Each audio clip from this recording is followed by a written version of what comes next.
I find it interesting too that that time in history, my great-great-grandfather came down to this area in the 1830s, and he was the first land grant holder of the Santa Margarita Ranch, and that was Joaquin Estrada, and also our family's affiliated with the Vallejo family. But the other thing I found out today that I did not know, you know that Mr. Drury James was the first mayor of Paso Robles. And so we hold a commonality in one respect. He was the first mayor. I'm the first elected mayor the city has ever had. So I feel honored to be in that same vein.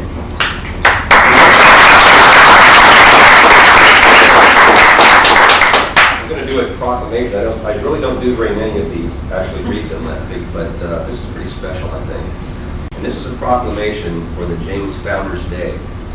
Whereas Drury Woodson James, born in Kentucky, is a pioneer of the state of California who established his fortune in the cattle business, selling beef to miners in the gold rush era, and who in 1861 purchased 10,000 acres known as the La Panza Ranch, stabilizing the Paso Robles region for settlement and commerce following statehood. And upon the sale of the La Panza Ranch in 1865, Drury Woodson James used his pioneering fortune to acquire extensive land around the ancient springs known as El Paso de Robles, or the Paso de Oaks, and became partners with brothers James H. and Daniel O. Blackburn in 1867, and in the establishment of the El Paso de Robles Hotel, the local post office, and a Wells Fargo agency, which hotel he incorporated in 1887 as its principal owner and stockholder. And in 1887, he founded and incorporated the new town of Paso Robles, California, with his business partners, the Blackburn brothers, donating 2 full city blocks in the town center for public use, establishing schools and public facilities, and in 1889 constructed the Springs Hotel at an extraordinary cost of $160,000, the place and its successor hotel now on the United States Register of Historic Places.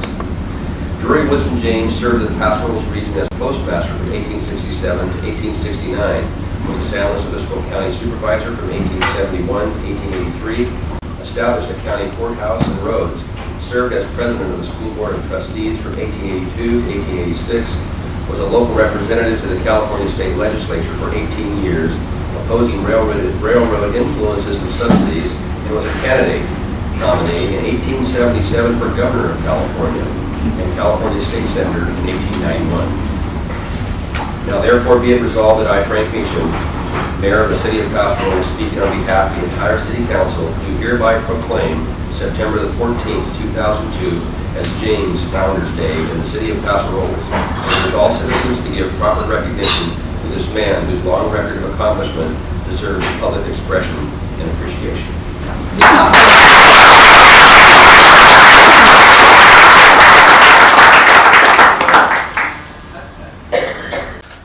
I think it's interesting to find a man to read about someone like this. You hear of people of vision, and obviously this was a man of vision. And today we see the fruits of all those labors. I think it was back in Mr. James' time, Paso Robles probably had a population somewhere between 600 and 900 people. Today we're at 27,000. So as we grow, I hope we continue to maintain the historic character and keep in our hearts what this community is all about. Thank you so much for being here, and thank you for having me.